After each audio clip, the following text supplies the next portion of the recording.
The film opens in India. It is the early 20th century when India remains part of the British Empire. The opening sequence shows a group of British soldiers plundering an Indian fort and taking its riches by Air England. They are stopped by the valiant Raja Azad Singh, Dara Singh, who is immensely strong and manages to lasso the light aircraft, subdue several English soldiers and recover the stolen jewels.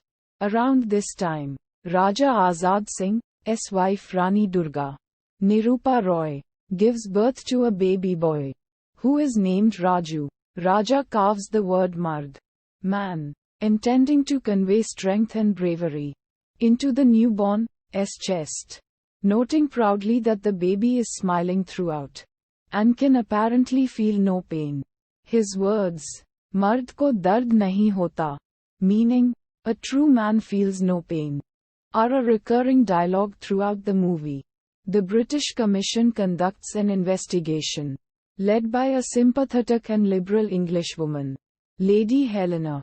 The investigation uncovers the atrocities of the English troops and results in several officers being officially reprimanded. Lady Helena is a close confidant of Raja Azad Singh and is generally supportive of Raja and the idea of India gaining independence from British rule. Udharan. The English officers General Dyer, Kamal Kapoor, and Inspector Simon, Bob Christo, conspire with a snivelling, weak-willed local Dr. Harry, Prem Chopra, to capture Raja. Harry sedates Raja. Weakened thus, Raja is captured and imprisoned in a dungeon. Rani Durga escapes on Raja's faithful steed Bahadur, but she is shot, and the horse brings baby Raju to a local orphanage for safekeeping until Rani Durga can recuperate and reclaim him. The wife of a poor blacksmith spots baby Raju in the orphanage, asks after him and eventually adopts him. When Rani Durga returns, she is shocked to find her baby gone and she loses the ability to speak. The penniless Rani Durga eventually becomes a washerwoman. The traitor Harry is appointed mayor of the town for his part in the capture of Raja. Raju grows up to become a strong youth under the care of the loving blacksmith and his wife. His day job is to run a tanga. One day, he happens across an arrogant and oppressive young woman who blindly runs her car over an old lady. Raju gives chase, intercepts the young woman, and compels her to apologize to the old lady. The young woman is of high birth, and her bodyguard Zaibasko, Manak ki Rani, engages Raju, but Raju fends him off quite easily. The young woman turns out to be Ruby, the daughter of Mayor Harry. Ruby apologizes, but she is charmed by Raju's rugged looks and candor. He initially refuses her advances to maintain his independence, but she eventually falls in love, changes his heart, and invites him to her birthday party. Harry and General Dyer continue their relentless quest for power. Their first move is to demolish the Basti slum colony in front of Harry's mansion. Raju rallies the Basti dwellers to oppose the demolition crew and picket Harry's mansion. Harry arrests Raju and is about to execute him when Lady Helena arrives on the scene.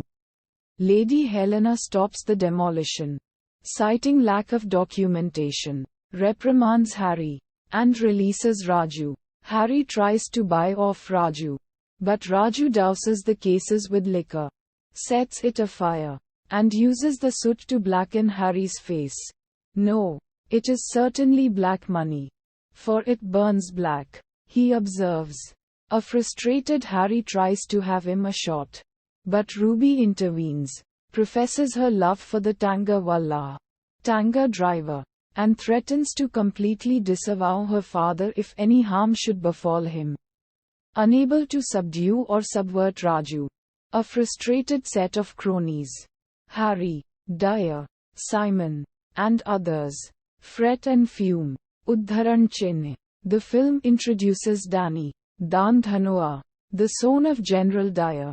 Danny is every bit as corrupt, cunning, and avaricious as his father and his cronies. Danny runs the nefarious operations beneath the outwardly clean, lordly and manorial life of General Dyer and Mayor Harry. There are 3 such operations. First, there is a secret blood camp. Basti dwellers that are infirm, aged or otherwise unfit are secretly abducted and their blood, all of it, is involuntarily extracted to supply British war campaigns elsewhere. Second, there is a slave labor camp where, again, Basti dwellers are put to work, with no pay, on various civil and construction projects for the British Empire. And finally there is Raja Azad Singh, still imprisoned, and a champion for the Basti and for the workers in the labor camps. His primary duty is to turn, by hand, a massive flour mill. This mill is the only source of food for the camps. Rani Durga, it turns out, is a washerwoman in one of these camps. The camps grow in size, and Raja Azad Singh secretly plans to have them revolt. This becomes a growing concern for Harry. Uddharan. Harry and General Dyer decide the best way to remove Raju from the picture is to announce the engagement of Ruby and Danny. Ruby strongly opposes this and runs off with Raju. Danny gives chase with his men, and even tries to kill Ruby, but eventually brings her back to Harry. Harry is truly enraged. He threatens to kill Ruby if she ever disobeys him again. Danny devises a nefarious plot to get rid of Raju. Uddharan.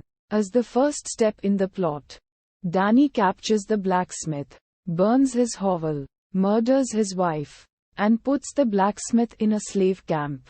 As she lays dying, she reveals to Raju the story of his birth. Raju cremates his foster mother and writes out a letter for his real mother, which he immerses into the river along with the ashes of his foster mother. The river carries his note to the camp where the blacksmith finds it and reads it out to Rani Durga, who immediately recalls her story. The blacksmith stages a stick-up to facilitate her escape, and she is ultimately reunited with Raju. The blacksmith, however, is killed. Uddharan. Danny learns of Raju's lineage. Realizing Raju will attack the camp to free the blacksmith and Raja Azad Singh, Danny plays the second step of his plot and lays a trap. Raju enters the dungeon to rescue his father, but it turns out that Raja Azad Singh has been replaced by a masked imposter, Simon, and Raju is captured. Uddharan Chinne. At this point, Danny devises a fatal final step. He announces a gladiatorial sword fight between Raju and Raja Azad Singh where the winner will go free. Prior to this fight, he takes steps to ensure father and son are truly bloodthirsty for the other. Raja Azad Singh is brought to a blood camp where he sees Raju, actually a masked imposter, extracting blood from innocent citizens and swearing loyalty to the British. The Raja is incensed and swears to finish him off in the contest concurrently. Danny sends word, through Ruby, that the fighter opposing Raju will be a masked imposter and not the real Raja. Raju, in turn, announces he will not let his opponent leave the ring alive, and Danny forthwith arranges to have the real Raja fight Raju. Uddharan. The contest begins on the next day, and father and son are soon in a crazed sword fight. The duel takes a turn when the Raja spots the word marked on Raju's chest, and Raju notices one of his blows drew blood from the Raja's cheek. They quickly discover the truth and keep up the appearance of a death duel until the Raja hoists Raju off the arena and into the viewing gallery. Raju plunges his sword into General Dyer, killing him instantly. Uddharan Chinne. Danny is infuriated. He orders his tanks to finish off Raju and the Raja. Lady Helena and Rani Durga are strapped to the tanks, with British soldiers holding them at gunpoint. Raju and the Raja seize horses and escape, with the tanks in hot pursuit. After a long chase and fight, Raju and the Raja overpower the tanks, rescue the ladies and engage the villains in combat.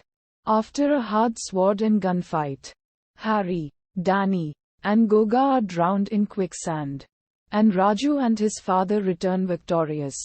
Uddharan. The film ends with Raju and Ruby coming together and being reunited with Raju's real parents.